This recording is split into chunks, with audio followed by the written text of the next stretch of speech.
Bienvenidos a esta emocionante presentación sobre nuestro nuevo modelo de iglesia y el Instituto Bíblico de Capacitación y Apoyo Comunitario. Nuestra visión es construir una comunidad de creyentes arraigada en la verdad del Evangelio, capacitada para discernir con sabiduría en un mundo lleno de desafíos. Nuestro Instituto Bíblico de Capacitación y Apoyo Comunitario es una plataforma destinada a edificar a nuestros hermanos en su fe y en su servicio a la comunidad. Nuestra visión es construir una comunidad de creyentes basada en la verdad y la autenticidad del Evangelio. Seguimos el ejemplo de Jesús, enfatizando el amor y el servicio como partes integrales de nuestra fe. Nuestro modelo incluye la adoración, el discipulado, el servicio comunitario y la capacitación bíblica. Adoramos a Dios en todo lo que hacemos, crecemos en la fe, servimos a nuestra comunidad y buscamos una edificación integral. El programa de carrera ministerial es esencial para cumplir con nuestra visión. Ofrecemos formación teológica, competencias laborales y consejería familiar. Comenzamos el 19 de mayo con clases presenciales, que luego pasarán a formato en línea, además de talleres prácticos y cursos de certificación. Te invitamos a unirte a nuestra visión. Inscríbete en los programas, involúcrate en los proyectos de servicio y comparte esta misión con otros. Que todo lo que hagamos, lo hagamos para la gloria de Dios.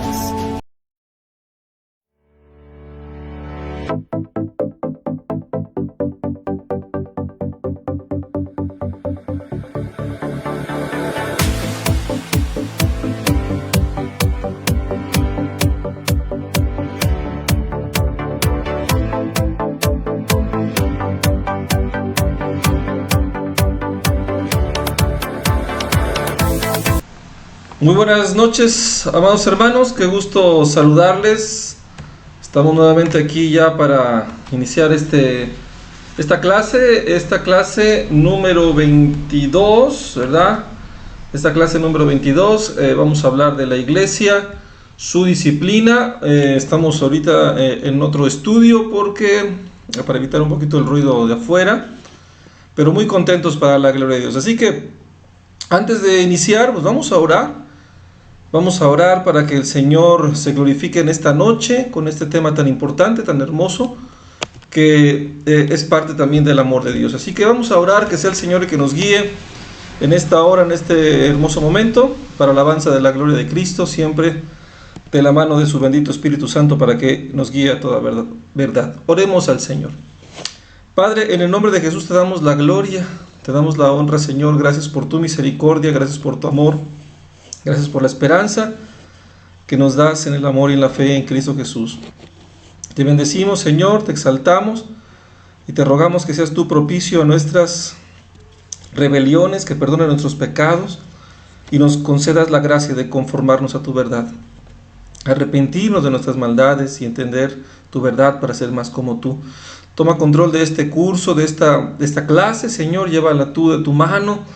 Bendice a los hermanos que están por incorporarse de manera presencial y los que lo harán posteriormente en la grabación de esta clase. Señor, te pedimos que tú nos ayudes y nos guíes siempre a fortalecernos en el amor y en la gracia de Cristo.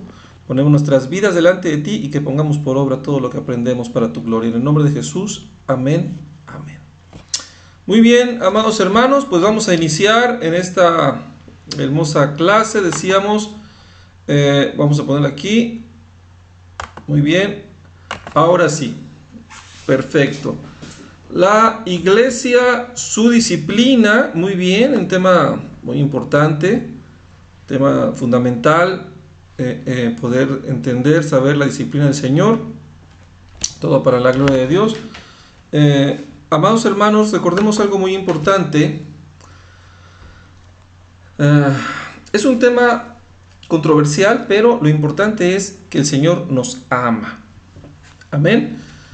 El Señor nos ama porque Dios es amor y nada de lo que Él haga va a romper ese esquema de amor de Dios para con nosotros. Entonces podemos estar tranquilos, confiados que la disciplina de Dios también es parte de su amor. Amén.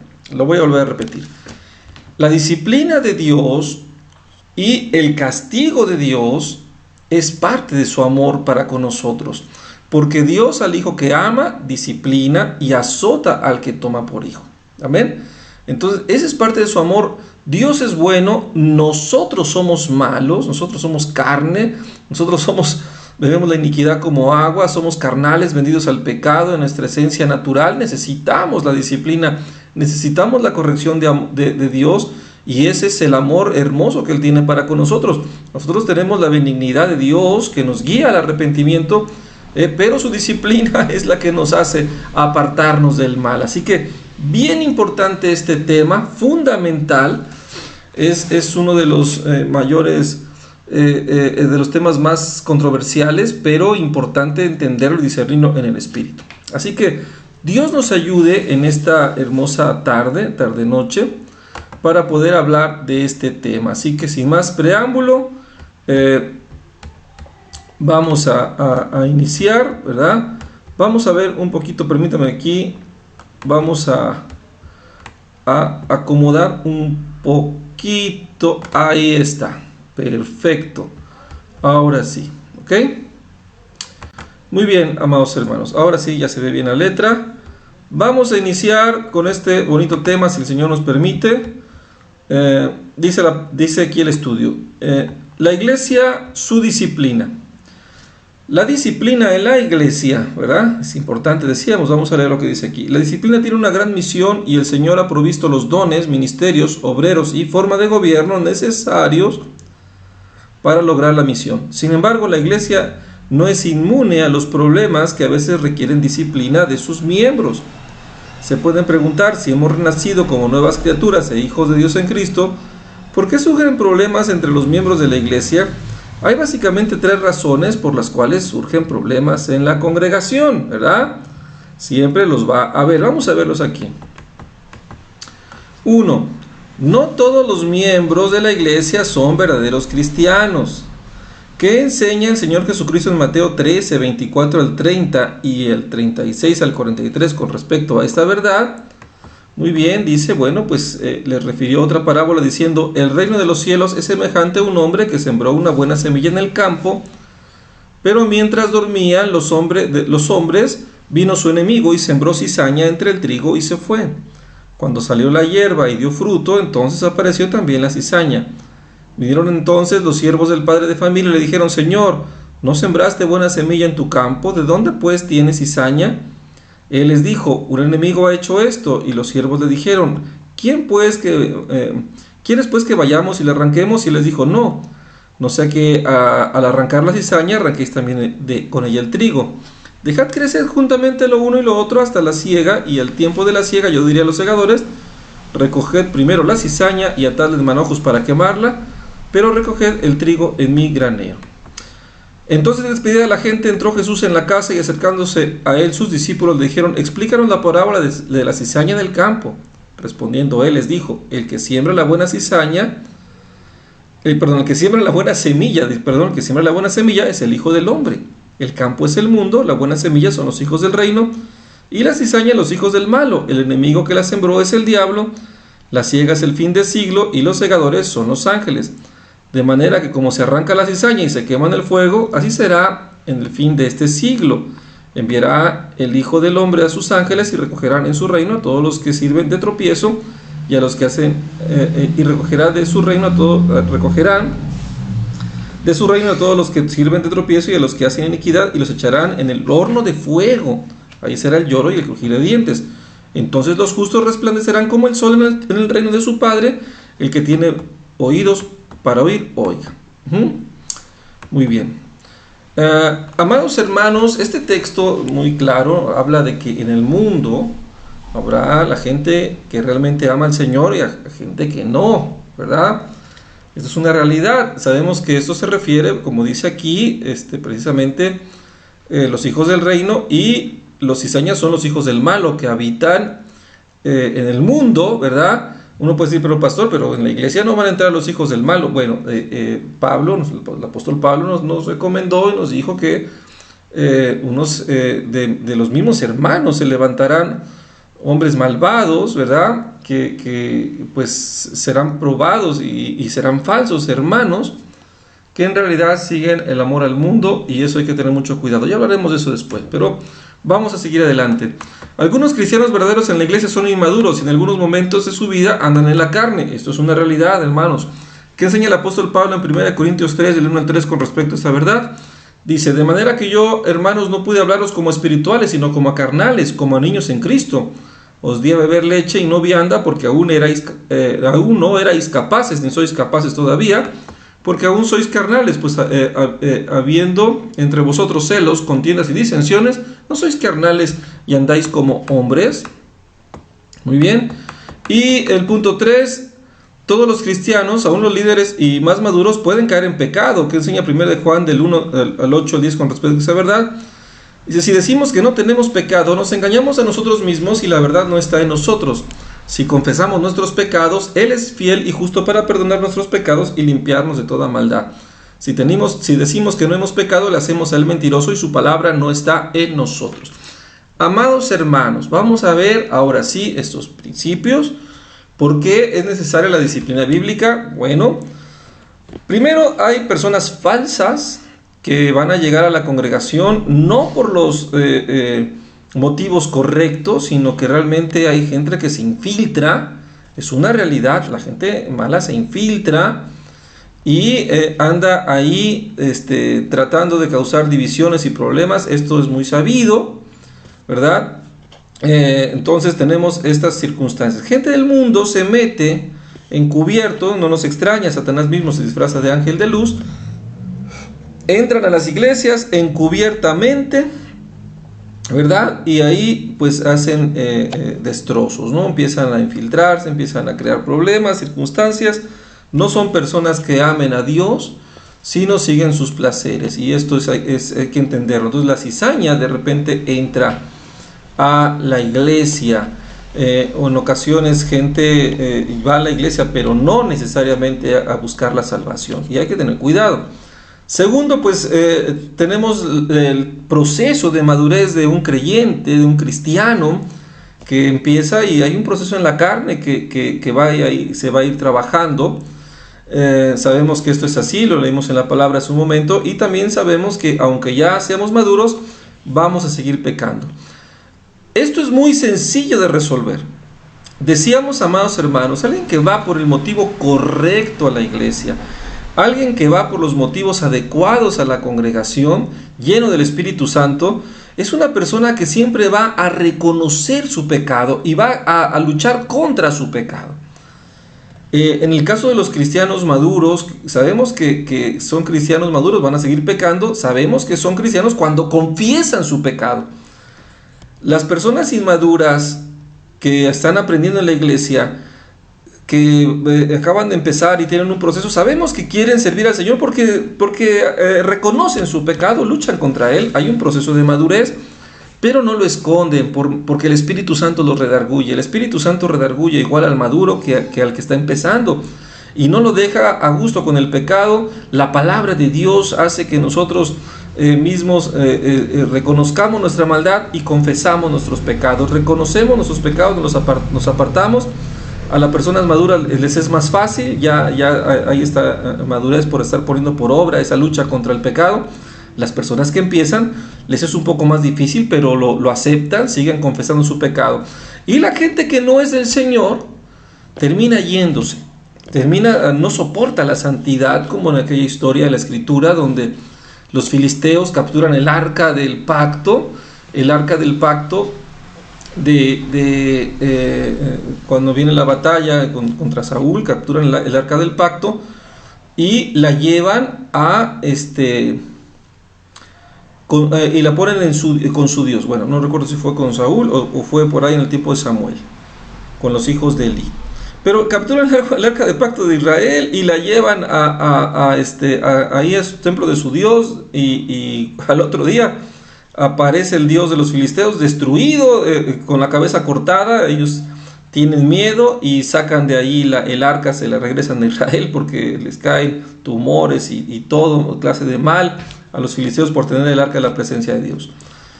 ¿Qué dice la palabra? Bueno, pues que el mal no va a resistir la presencia de Dios. Satanás mismo no puede, fue echado de la presencia de Dios, de la gloria de su poder, y no puede ninguna persona inmunda presentarse en la gloria del Señor sin ser destruida.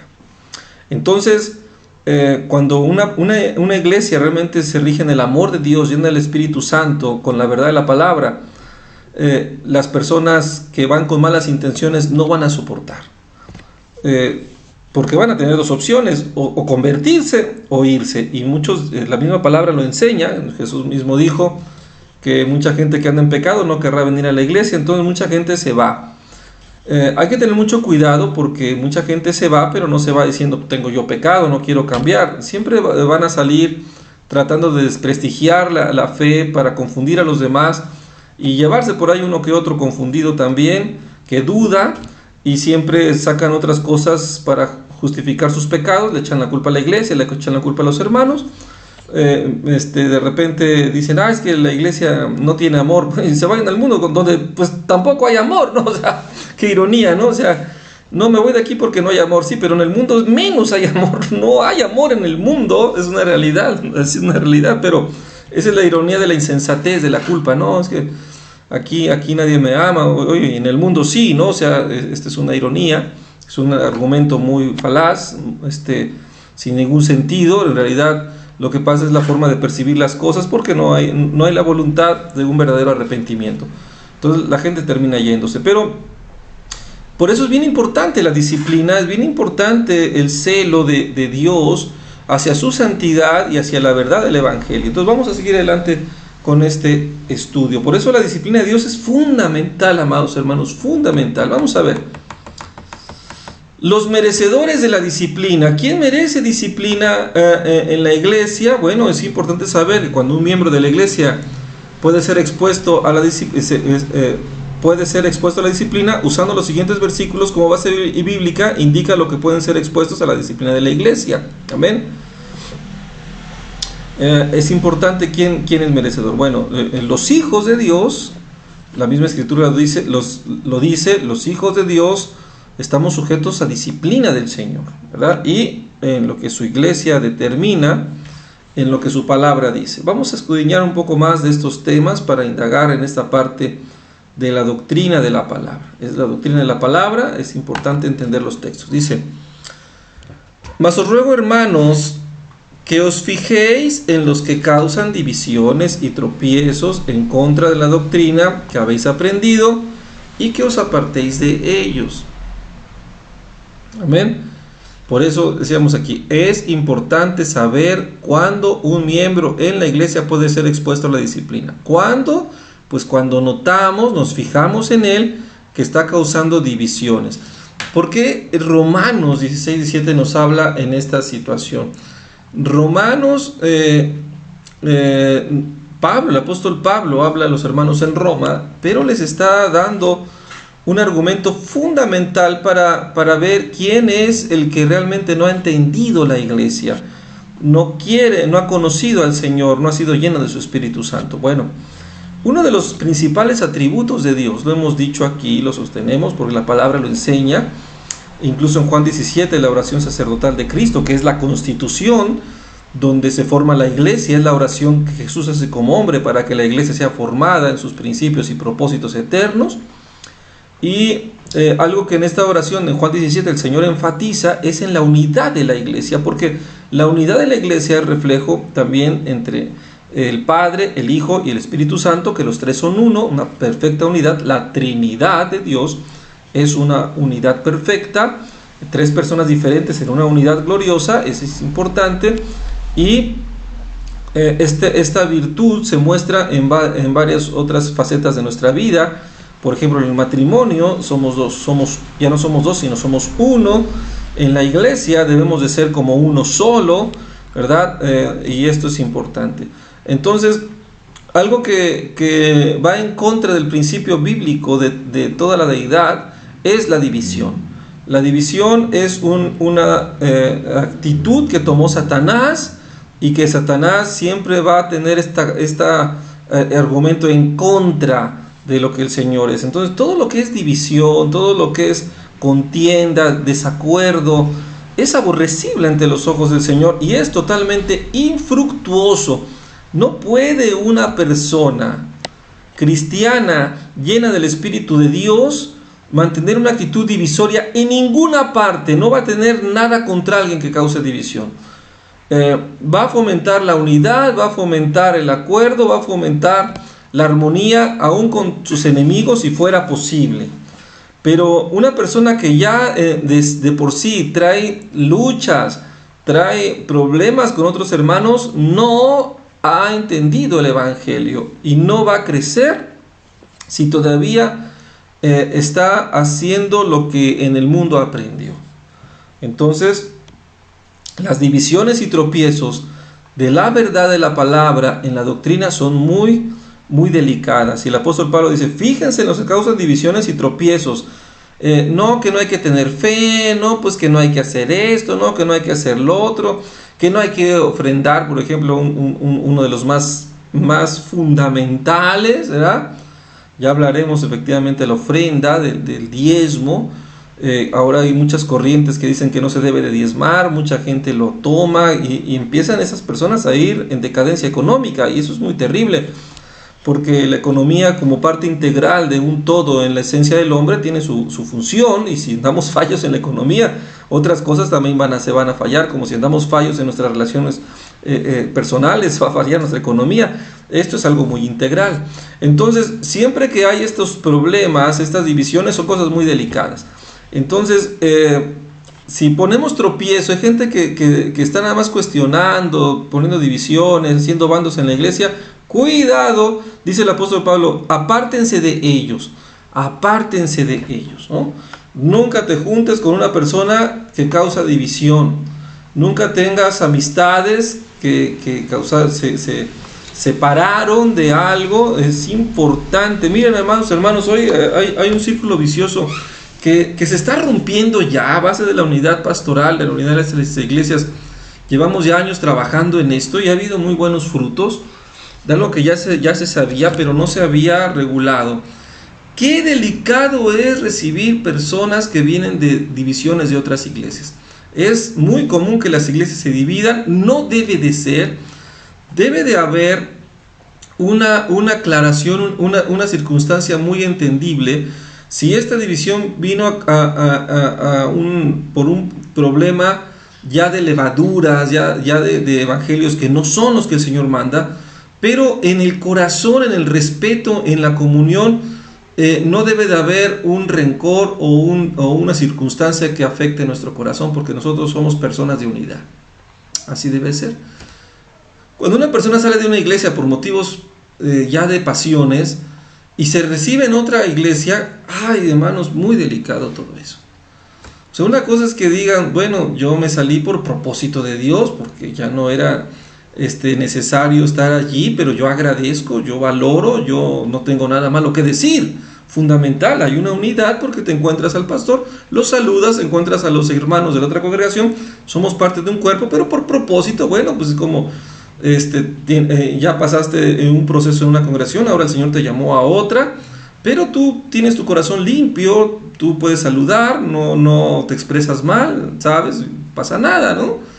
El problema es cuando ya salimos con circunstancias, es que aquel hablando, juzgando, ya heridos, eso está muy mal, porque lamentablemente no va a haber fruto. Igual, si tú tienes una amistad que lleva 3 matrimonios y tú te juntas con él, pues cuando tengas un problema con tu esposa, no esperes que él te diga, oye, aguanta, tu mujer te va a decir, ya déjala. Entonces, cuidado, amados hermanos, con personas que ya se divorciaron 3 veces, que no tienen marido, o mujeres que no tienen marido, y las hermanas se juntan con personas que no tienen esposo. Cuidado, porque una persona que promueve lo que no es correcto, quiere decir que hay cosas en su corazón y hay que reconocerlas y hay que afrontarlas para venir a unidad. Entonces, si tú ves que una persona ya de manera franca viene de una división de una iglesia, llega a la iglesia y empieza a fomentar divisiones, apártate de ella, así de fácil, ¿no? Muy bien, en 1 Corintios 5:11 dice la palabra: Más bien os escribí que no juntéis con ninguno que llamándose hermano fuere fornicario, o avaro, idólatra, maldiciente, o borracho, o ladrón. Con el tal ni aun comáis. Mucha gente se llama cristiano, se llama hermano, predica la palabra, pero está dando testimonio de fornicario, que ya se metió con fulana, que es borracho, que habla palabrotas, que tal. Y no, esto es tremendo, de que los hay. Y la palabra dice, con ese ni te sientes a comer. En el término de aceptarlo, bueno, si lo vas a reprender, hermano, no haga usted eso, hermano, no haga usted el otro, si eres paciente, lo estás llevando al arrepentimiento, bueno, pero si no le dices nada, y si convives y compartes con él y no pasa nada, pues eso es lo que no se debe de hacer. Dice más adelante, pero os ordeno, hermanos, en nombre de nuestro Señor Jesucristo, que os apartéis de todo hermano que ande desordenadamente y no según las enseñanzas que recibiste de nosotros. Amados hermanos, la iglesia tiene la misión de amar a Dios, amar a los hermanos y evangelizar al mundo, ¿verdad? Fomentar, como viene el modelo de la iglesia que vimos al principio, una comunidad arraigada en la verdad del evangelio, ¿verdad? La verdad del evangelio tiene que ver con ser luz, con ser sal del mundo. Es importante las buenas obras del cristiano, el buen testimonio del cristiano es fundamental para llevar el evangelio y hacer discípulos, que es una de parte de la misión de la iglesia, ir y hacer discípulos y bautizarlos en nombre del Padre, del Hijo y del Espíritu Santo. ¿Cuánto daño hace un cristiano tibio, un cristiano con mal testimonio? Pues ya para qué les digo, esto es algo desordenado y nunca va a avanzar, y tremenda cosa es caer en manos de un Dios vivo. 1 Timoteo 6 del 3 al 5. Si alguno enseña otra cosa y no se conforma a las sanas palabras de nuestro Señor Jesucristo y a la doctrina que se conforma a la piedad, ese hombre está envanecido, nada sabe, y delira acerca de cuestiones y contiendas de palabras, de las cuales nacen envidias, pleitos, blasfemias, malas sospechas, disputas necias de hombres corruptos de entendimiento y privados de la verdad, que toman la piedad como fuente de ganancia, aparte de los tales.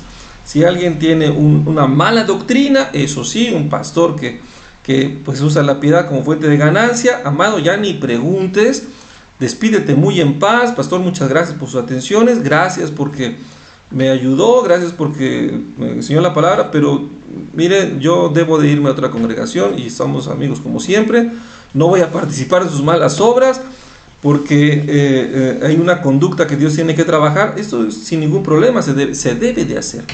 Hay que saber apartarse, pero repito, una cosa es apartarse en una buena actitud de cristiano y otra cosa es apartarte en un dolor del corazón, en unas pasiones ya del corazón, que hacemos leña del árbol caído. Si efectivamente el pastor pues enseñaba mala doctrina, estaba envanecido, todo eso, bueno, miren, nosotros si tenemos oportunidad se lo decimos, nos despedimos muy en paz y nos vamos de ahí, y con paz, que Dios trate con él. No somos nosotros quien va a tratar con él, sino el Espíritu Santo, y nos vamos en paz agradeciendo por lo bueno, dejándole al Señor ya lo que él hará con su siervo, y seguimos en paz. Y si lo vemos en la calle, lo saludamos como a cualquier persona, con educación, no compartimos sus malas obras, no nos sentamos con él a compartir el desorden, pero nuestro corazón está sano, y muy importante. Entonces sí es necesaria la disciplina, porque el cristiano va a tener todo tipo de problemas. Muy bien, dice la palabra Tito 3:10, al hombre que cause divisiones después de una u otra amonestación, deséchalo, sabiendo que el tal se ha pervertido y peca y está condenado por su propio juicio. Entonces, se ha pervertido, este hombre peca, deséchalo, amonéstalo, repréndelo, y si no, ya de una vez pues no puede estar con nosotros. Muy bien, la disciplina de la iglesia es para los que confiesan a Cristo y se han unido en una iglesia local, no es para los incrédulos fuera de la iglesia. Esto es muy importante, es para los hijos. ¿Qué dice 1 Corintios 5, 9, 10 y 2 al 13 con respecto a los que están fuera de la iglesia? Dice, os he escrito por carta que no os juntéis con los fornicarios, no absolutamente con los fornicarios de este mundo, con los avaros o con los ladrones o con los idólatras, pues en tal caso os sería necesario salir del mundo. Porque ¿qué razón tendría yo para juzgar los que están afuera? No juzgáis vosotros a los que están dentro, porque los que están afuera Dios juzgará. Quitad pues a este perverso de entre vosotros. La disciplina es para los que han confesado el nombre de Cristo y no se quieren arrepentir. Muy bien, el proceso de la disciplina bíblica, amados hermanos, muy importante. Quiero que entendamos la esencia de la disciplina, que es poder reprender y amonestar al que está pecando. Muy bien, el primer paso, Mateo 18 del 15 al 17. ¿Cuál es el primer paso? Si tu hermano peca contra ti, ve y repréndele estando tú y él solo. Si te oyere, has ganado un hermano. Hermano amado, si tú eres testigo de una parte que no es de buen testimonio de un hermano, tienes la obligación bíblica, si tú lo viste, de ir tú y reprenderle en privado. Si ya te diste cuenta, tienes que ir. Hay que ser valientes, así como somos valientes para predicar el evangelio a la gente de afuera. También somos valientes para reprender al hermano que anda mal. Repréndele, bueno, en caso de las hermanas, si una hermana ve a un hermano, pues le dice a su esposo, el esposo tendrá que ir a hablar con el varón, pero como matrimonio se considera una unidad. Entonces, pero vayan ahí. Nunca, no se debe de hacer eso de, le vas y le dices al pastor para que el pastor haga aplique la disciplina. Miren, amados, muchos lo hacen porque a veces no piensan que se van a meter en un problema si van a decir al hermano, oye, te estoy viendo que estás en una conducta incorrecta, o te vi así, hermano, por favor arrepiéntete. Se debe de hacer, es parte de la iglesia. La disciplina es responsabilidad de toda la iglesia. El cuidado de unos con otros del testimonio de la iglesia es responsabilidad de todos, no solamente del pastor. ¿Es correcto pedir consejo al pastor? ¿Pastor, qué hago? Bueno, yo según la escritura, yo te voy a decir, ve y usted reprenda al hermano. Pero mejor usted, pastor, porque usted es el pastor. Sí, yo no puedo ir en el primer paso. ¿Por qué? Porque Dios escogió que no me tocara a mí, sino que le toque al que vio, le toca al hermano. Así lo quiso el Señor. Nos está probando. Hay que ser valientes y hay que participar de este celo del Señor. Porque así como somos valientes para predicar el evangelio, somos valientes para decir, hermano, aquí uno hay usted y yo, hermano, yo lo veo así, arrepiéntese. Si él se arrepiente, amén, si él se arrepiente, pues gloria a Dios, hasta ahí terminó el problema. Dice Gálatas 6, 1 al 3, ¿cuál debe ser la actitud de cada uno cuando reprende a su hermano en pecado? Bueno, pues dice así, en Gálatas 6, 1 al 3, hermanos, si alguno fuese reprendido en alguna falta, vosotros que sois espirituales, restauradle con espíritu de mansedumbre, considerándote a ti mismo, no sea que tú también seas tentado. Sobrellevad los unos las cargas de los otros y cumplid así la ley de Cristo, porque el que se cree ser algo no siendo nada, a sí mismo se engaña. O sea, debe ser con mansedumbre, con toda humildad, con temor de Dios, porque no vaya a ser que también nosotros caigamos. Si no le restauramos, hermano, yo vi que usted estaba así, escuchamos su versión, vemos lo evidente, pues, si no era yo el que salía de la cantina, hermano, pues cómo no va a ser usted. Ahí te das cuenta que está mintiendo, pero algún malentendido, pues aquí se puede aclarar. Por eso la actitud debe ser de mansedumbre y conforme a la palabra. Importante, muy bien. Según los siguientes versículos, ¿cómo debe restaurar a un hermano en pecado? Bueno, 1 Tesalonicenses 5:14, al ocioso se debe amonestar al ocioso, alentar al de poco ánimo, ¿verdad? Dice Tesalonicenses 5:14, hay que sostener al débil y hay que ser pacientes con todos. Al que duda hay que convencerlo, dice Judas 22. Entonces, eso es importante, esta actitud. Vamos a volver a leer. Ya la contestaron ustedes. Al ocioso hay que amonestar. El que está ocioso, hermano, póngase a trabajar, póngase a leer, échele ganas. Al de poco ánimo, hermano, échele ganas. Aquí no estamos para rendirnos. Al débil hay que apoyarlo, hermano, que vamos a orar juntos. Hay que ser pacientes con todos, no a la primera, disciplina para el hermano. No, vamos a ser pacientes, vamos a hablar con él. Al que duda, pues hay que convencerlo para que no ande dudando. Eso es importante, con argumentos bíblicos. Seguimos adelante. Según 2 Timoteo 3:16, ¿cómo puede usar la palabra de Dios para restaurar a su hermano? Bueno, dice la palabra, toda la escritura es inspirada por Dios y útil para enseñar, para redarguir, para corregir, para instruir en justicia. ¿Cómo voy a corregir al hermano? Con la palabra. con la palabra de Dios, no con mis propios argumentos, no con mis propios juicios. Ay, hermanos, que usted no me gusta cómo le habla a su hijo. Bueno, es que hay que ver culturalmente, hay que entender. Yo lo haría de una manera, pero no voy a juzgar que lo haría al que hace del otro. O sea, hablamos de cosas de la Escritura, mandamientos. Por eso hay que conocer la palabra, por eso hay que juzgar con mansedumbre la palabra, para ver cuándo es una falta. Si alguien tiene culturalmente algo que va en contra de lo que a mí me parece, pues yo no puedo hablar de una disciplina y ni practicar el metichismo y decir, no, es que yo opino, salvo que haya la confianza entre hermanos de poder decir, pero no vamos a ir a ver si un hermano, vamos como árbitros viendo la falta que haga para reprenderlo. No, o sea, tenemos que ser muy sabios en esta parte de la disciplina cuando la iglesia toma responsabilidad. Hablamos de que son cosas de la palabra muy marcadas, muy evidentes: ociosidad, que no quiere trabajar, que peca, que miente, que dice palabras altisonantes. Bueno, son muy evidentes, hay que reprender las obras infructuosas de las tinieblas, no participar de las cosas del mundo. Es importante entender esto. Entonces, esto es algo que debe de ser conforme a la palabra. Amén. Mateo 18:15, punto número 5. ¿Qué dice? Si el hermano en pecado oye la reprensión y se arrepiente, bueno, por tanto, si tu hermano pega contra ti, ve y repréndele estando tú y él solo. Si te oyere, has ganado a tu hermano.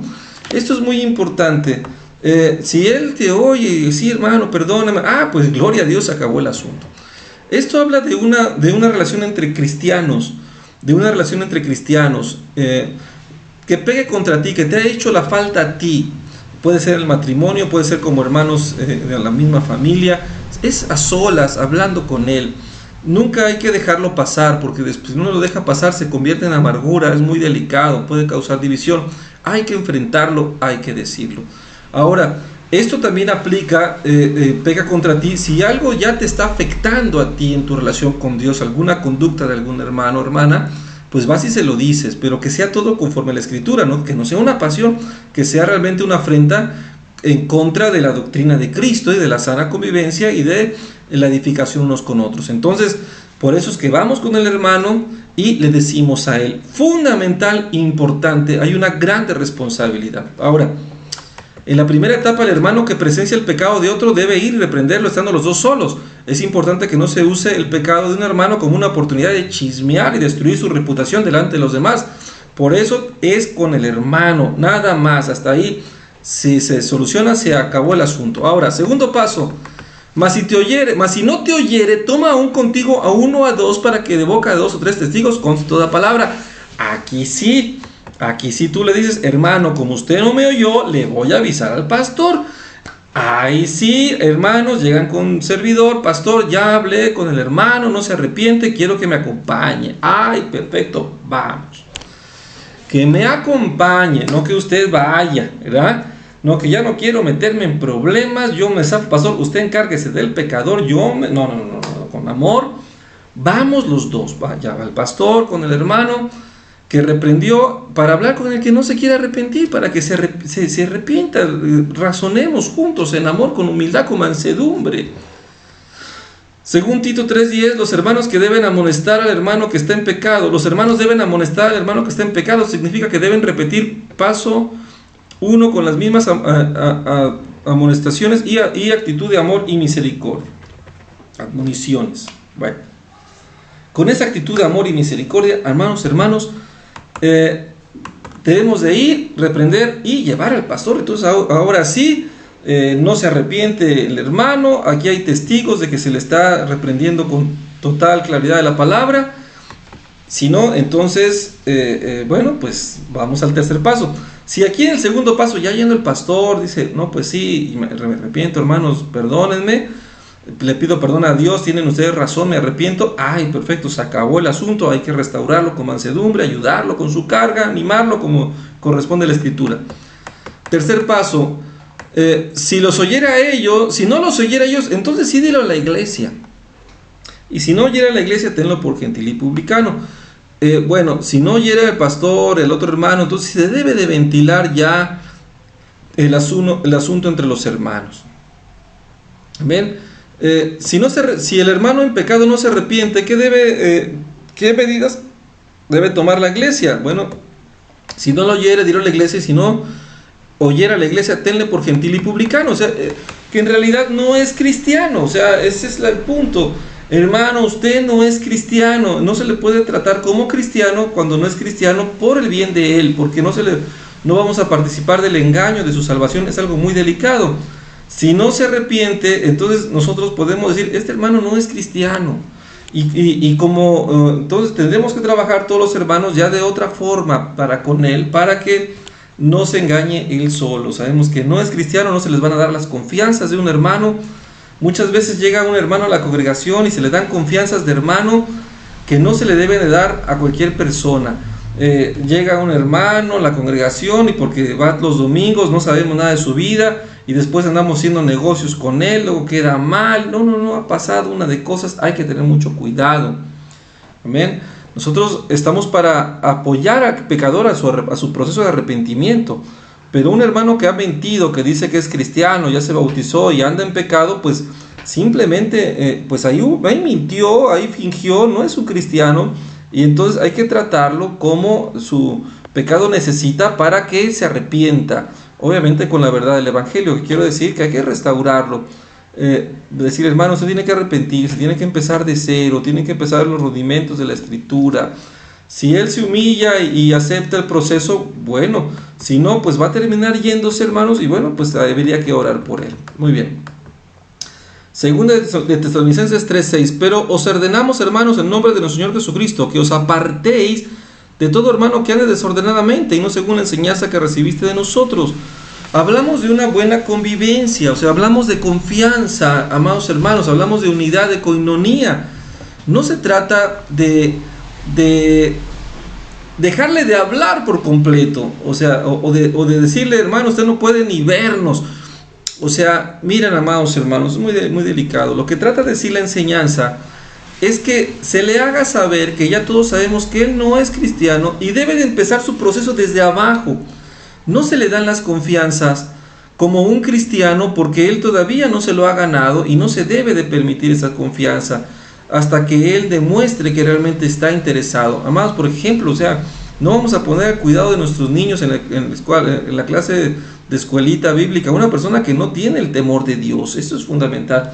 Nosotros vamos con la confianza de que los hermanos que servimos tenemos temor de Dios y por eso fortalecemos la iglesia. No vas a poner una persona que no tiene temor de Dios al cuidado de las cosas materiales, por ejemplo, porque no puedes decir, traigo a esta persona que se está restaurando del mundo y toma, hermano, usted aquí cuide las guitarras, cuide los instrumentos y aquí lo dejo. Pues, y si se los roba, pues no vamos nosotros a poder culparlo a él, sino a nosotros que fuimos irresponsables. Entonces, aquel que dijo, yo soy cristiano, bueno, hay que empezar a redarguirlo, decir, hermano, tiene que arrepentirse, mire, usted no es cristiano, entonces ya no le vamos a dar la confianza hasta que él se la vuelva a ganar o realmente dé fruto de arrepentimiento. Por eso habla de apartarse de la comunión de confianza, de la koinonía de Cristo. Amén. Apartarse de la koinonía, no apartarse de que, híjole, no lo queremos ni ver, no, no lo vamos a incluir en la comunión personal que solamente se edifica con el temor de Dios. Hay que tener mucho cuidado en esa responsabilidad.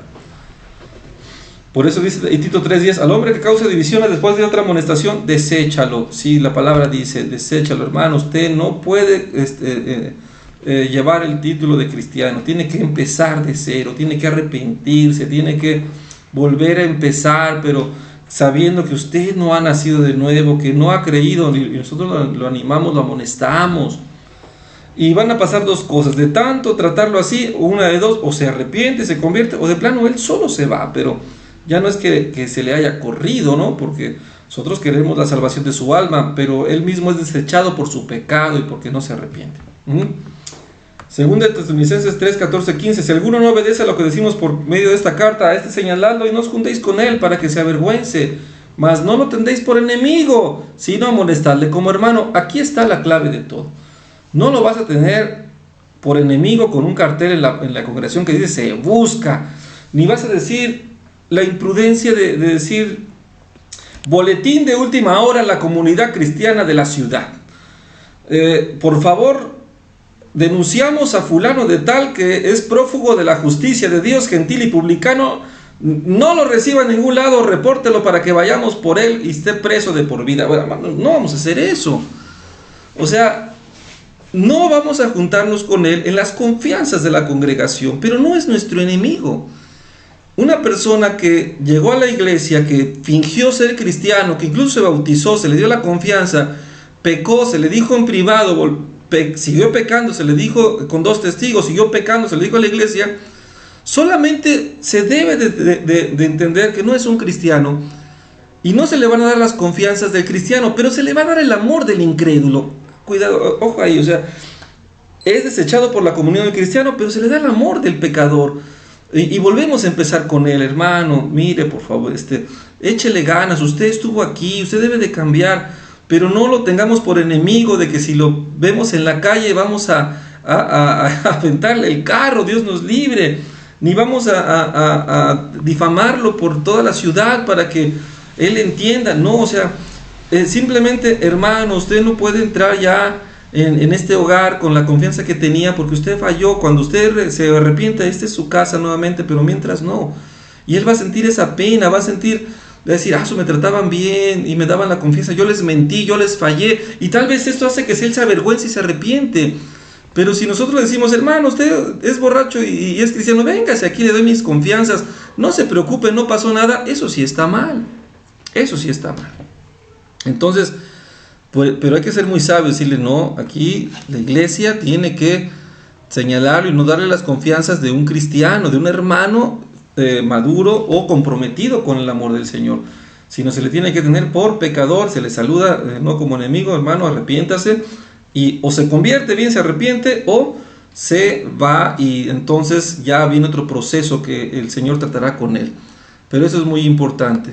Muy bien. 1 Corintios 5 del 4 al 5, en el nombre de nuestro Señor Jesucristo, reunidos vosotros y mi espíritu en el poder de nuestro Señor Jesucristo, el tal se ha entregado a Satanás para destrucción de la carne, a fin de que el espíritu sea salvo en el día del Señor. 1 Corintios 5:5, Pablo dice que el no arrepentido debe ser entregado a Satanás para la destrucción de la carne. La idea es que el creyente debe ser echado fuera del cuidado y protección espiritual de la iglesia, más que nada del amor de la iglesia, en la comunión de la iglesia, para que esté expuesto a las artimañas y furia de Satanás. El propósito es que el creyente deje su rebeldía y vuelva a la comunidad de la iglesia. Mejor me iba con mi Señor que andando en el mundo. Eso es lo que dice esta parte. Entregado a Satanás es un término de decir separado de la comunión de Cristo, del amor de los hermanos. Hay que valorarla. Debemos de valorar la armonía donde hay bendición y vida eterna, la congregación donde está la presencia de Dios. Son privilegios, cosas esenciales, porque ahí está el Señor.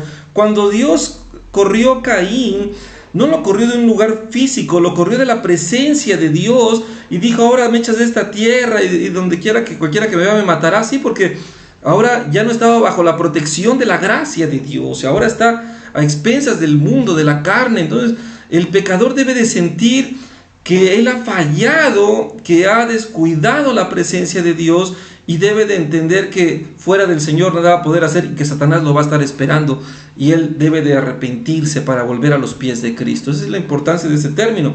Entregado a Satanás, pues hermanos, no es una cosa que digas ahora va con los cuernos y con la lanza de Satanás para matarlo. No, simplemente ya basta con las mentiras, con las artimañas de Satanás, donde está el mundo, para uno decir, híjole, he caído de este lugar tan grande y ahora estoy en los lodos cenagosos del engaño de Satanás. Muy bien, sigamos adelante. El propósito de la disciplina bíblica: la iglesia debe considerar al hermano que rehúsa arrepentirse como un incrédulo fuera del compañerismo de la iglesia y entregado al castigo de Satanás. Esta acción es severa pero necesaria y tiene como su fin la restauración completa del hermano. Esto es muy importante, y créanme, amados hermanos, que sí trae mucha bendición. En la Escritura encontramos que la disciplina tiene 3 propósitos. 1. Mantener el buen testimonio de la iglesia en el mundo, sumamente importante. ¿Qué función tiene la iglesia en el mundo? Vosotros sois la sal de la tierra, pero si la sal se desvaneciere, ¿con qué será salada? No sirve más para nada, sino para ser echada fuera y hollada por los hombres. Vosotros sois la luz del mundo. Una ciudad sentada sobre un monte no se puede esconder, ni se enciende una luz y se pone debajo del almud, sino que sobre el candelero y alumbra a todos los que están en su casa, así alumbre vuestra luz delante de los hombres, para que se vean vuestras buenas obras y glorifiquen a vuestro Padre que está en los cielos. La iglesia debe demostrar que realmente está para restaurar al pecador. Esa es la esperanza que tiene el mundo. Si los mismos cristianos que dicen hermanos hacen quedar mal a la iglesia, están poniendo las cosas mucho más difíciles, están haciendo la obra que Satanás quiere, pero la iglesia tiene que superar esto y seguir adelante. Y sí tenemos nosotros que ser muy sabios en cómo tratar con el pecado de los hermanos. Esto es fundamental. La clave está en que no le vamos a dar alimento de hijo al que es entenado o no quiere ser hijo. Es importante decir, estos sí son hermanos, hay un proceso, y este es un incrédulo, hay que tener cuidado con él. Entonces, esto es muy importante, amados hermanos. Muy bien, me van a dar un minuto, voy a cerrar la cámara, sigan leyendo aquí. Tengo un detalle con la batería de mi computador, la voy a conectar para que no se me corte la comunicación. Ténganme un segundo aquí, vuelvo un momento rápido.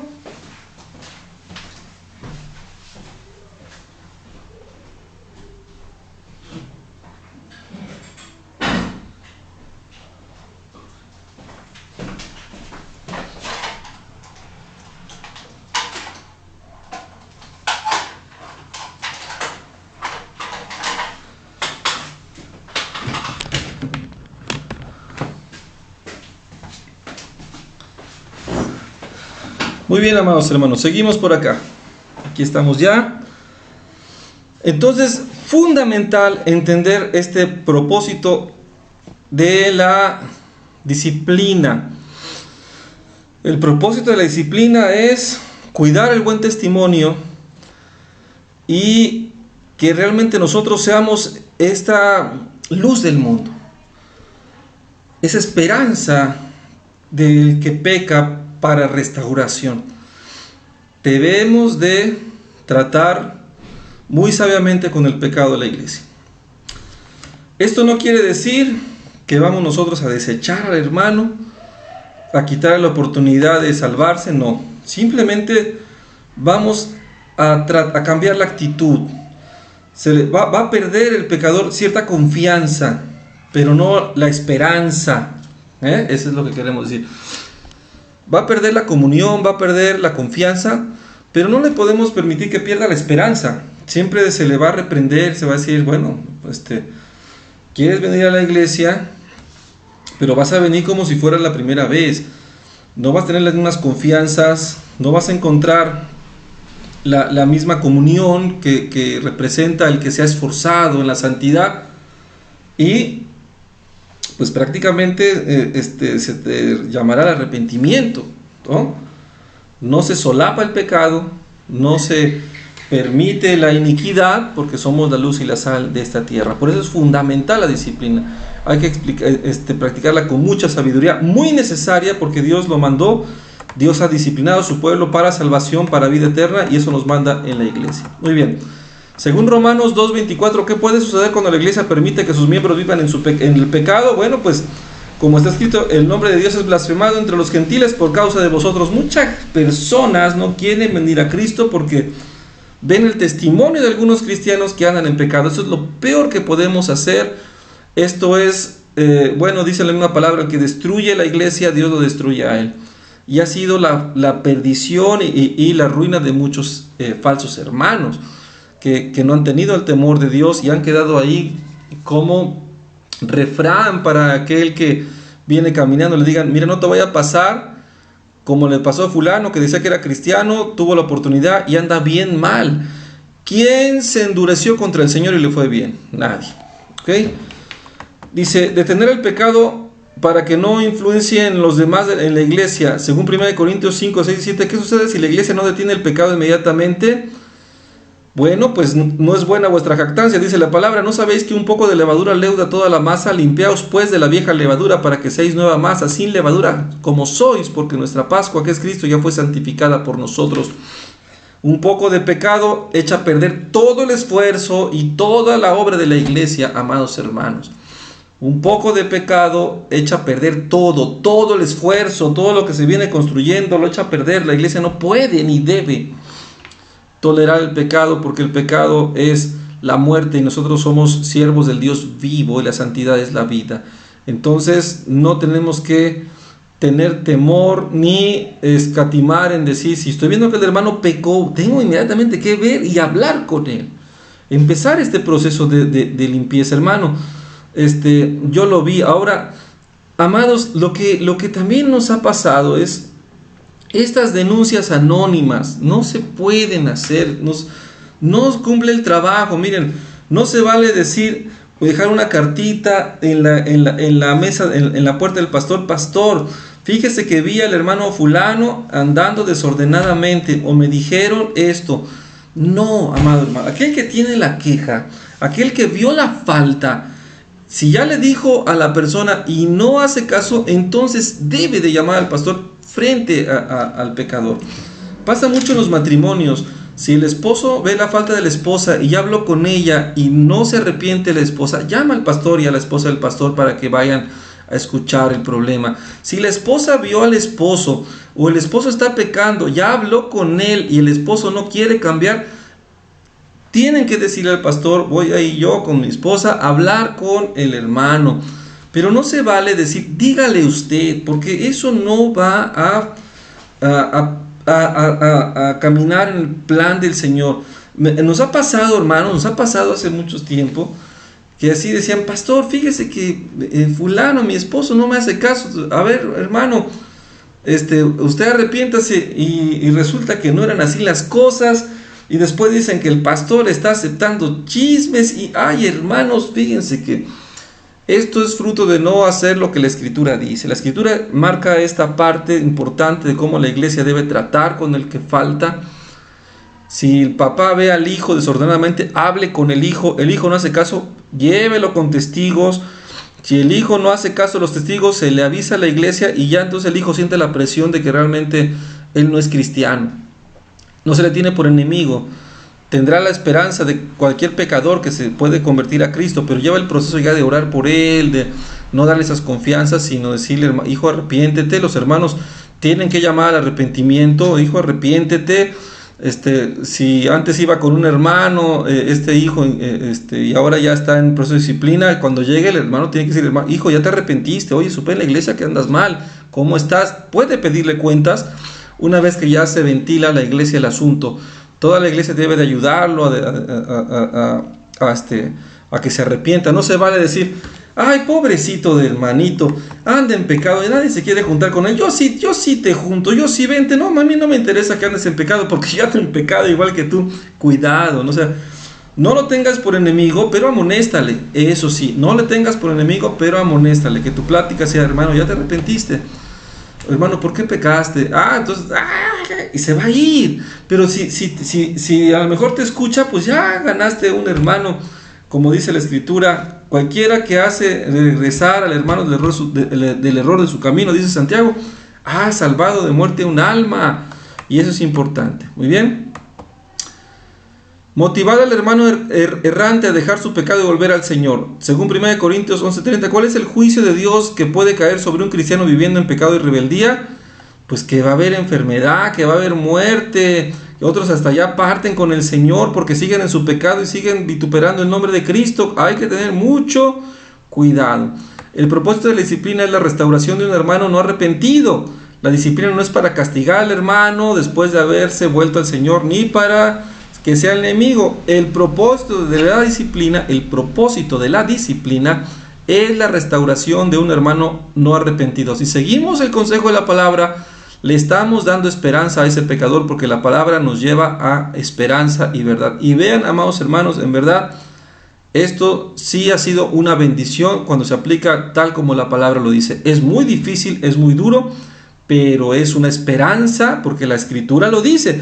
Si la Escritura no lo dijera, pues entonces sí podríamos dudar, pero nunca dudemos de la importancia y la bendición de la disciplina de la Biblia, amados hermanos, hacia la iglesia. Muy bien. Es preciso que la iglesia siempre tome en cuenta la meta de la disciplina, la restauración del hermano errante, del hermano apartado, del hermano que erró, que cometió el error. Según de Corintios 2, 16 al 8, ¿cuál debe ser la actitud de la iglesia cuando el hermano errante deja su pecado y vuelve al Señor? Le basta a tal persona esta reprensión hecha por muchos, así que al contrario, vosotros más bien debéis perdonarle y consolarle, para que no sea consumido en demasiada tristeza, por lo cual os ruego que confirméis el amor para con él. Cuando el hermano se arrepiente, después regresa, hermanos, pequé, en realidad estuve yo mal, se olvida todo, se le abraza, se le anima, bienvenido hermano, se le da la confianza como hermano, como hijo de Dios, y se le restaura en armonía para la comunión en Cristo Jesús. Muy bien, amados hermanos, pues qué importante este tema, qué importante es entender esta parte de la palabra de Dios. Cuando un hermano ha faltado, hay que hablar con él, como lo decíamos, primero en persona, en privado. A ver, déjenme ver aquí. Primero en privado, después sí les aconsejo que le digan al hermano, hermano, voy a decirle al pastor. Es importante que se lo digan. ¿Ven? Díganle, le voy a tener que decir al pastor, para que entonces le puedan llamar a mí como testigo, ¿verdad? Se le aconseja que sea el pastor o una persona madura que esté destinada para este asunto, para que no llamen a cualquier hermano que nada, porque siempre me da la confianza, se vaya a manejar el asunto fuera de lo que la Escritura dice. Por eso es importante decirle, voy a decir al pastor. Si dice, no, pues no me importa, dile, ya me dicen, van, pero no se valen denuncias anónimas, ni endosar la responsabilidad del pastor. No debe ser así, porque no va a funcionar el proceso de restauración, y ahí vamos a ser nosotros mismos los que vamos a propiciar un desorden mayor, para que y vamos a tal vez cortar la esperanza, Dios no lo quiera, de que un hermano sea restaurado. Vamos a ver ese texto en Santiago 5, 19 y 20. Hermanos, si alguno de entre vosotros se ha extraviado de la verdad y alguno lo hace volver, ¿ven? Dice la Escritura, sepa que el que haga volver al pecador del error de su camino, salvará de muerte un alma y cubrirá multitud de pecados. No lo tengáis por enemigo, sino amonéstale como hermano. Sí, hay que decirle, hermano, está pecando, arrepiéntase, para que él vuelva del error de su camino. Amén. Pues muy bien, amados hermanos, terminamos este tema. Qué alegría, qué gusto, la circunstancia técnica ahí rápidamente lo pudimos resolver. Amados hermanos, sigamos adelante en esta teología. Estamos viendo la eclesiología, todas las partes de la iglesia que componen en el esquema del discipulado. Es fundamental, como un buen discípulo, conocer la iglesia, entender qué es la iglesia y aprender realmente a conducirnos en ella. Así que vamos a terminar aquí, vamos a orar. Antes pues mandamos un afectuoso saludo, amados hermanos, a los que nos ven aquí ya por el Facebook. Gloria a Dios, saludo a los hermanos que están conectados, que están aprendiendo, están atentos a la clase. Gracias a Dios por sus vidas, y también pues los que estarán próximamente conectándose en próximos días. Muy bien, amados hermanos, vamos a orar para que el Señor nos guíe siempre en la verdad y en la gracia de Cristo. Padre, en el nombre de Jesús te damos gracias, Señor, por esta oportunidad que nos das de compartir este tiempo, compartir esta palabra, compartir esta esperanza de este tema tan importante. Oramos, Señor, para que tu iglesia siempre sea un lugar de santidad, de amor, de temor a tu nombre y de reverencia a tu palabra, Señor. Líbranos de falsos hermanos, ayúdanos a ser verdaderos hijos y ser valientes para siempre reprender el pecado, Señor, para reprender lo incorrecto, que podamos ser una iglesia santa que sabe manejar estas circunstancias con sabiduría, que puede reprender el pecado, manejar la disciplina, siempre con la mansedumbre y el amor, para restauración del que se equivoca. Ayúdanos a hacer herramientas de salvación y vida eterna para la alabanza de la gloria de tu nombre. Te lo pedimos, Señor, te pedimos que nos permitas que el siguiente viernes, si tú nos permites, sigamos adelante en este proyecto de esta capacitación, Señor. Te damos la gloria, Padre Santo, en el nombre de Jesús. Bendito y alabado sea tu santo nombre. Amén y amén. Muy bien, amados hermanos, pues que Dios los bendiga. Nos vemos el siguiente viernes para la gloria de Dios, 8 de la noche, aquí la cita. Los que nos van a ver posiblemente en la grabación, también esperamos que sigan adelante en esta secuencia de cursos, en el módulo 1, etapas de madurez parte 2, el discipulado. Amén. Muy bien, amados hermanos, que Dios los bendiga. Sigamos adelante echándole ganas, comprometidos con nuestro crecimiento espiritual. Dios los bendiga, amados. Bendiciones, paz en el Señor.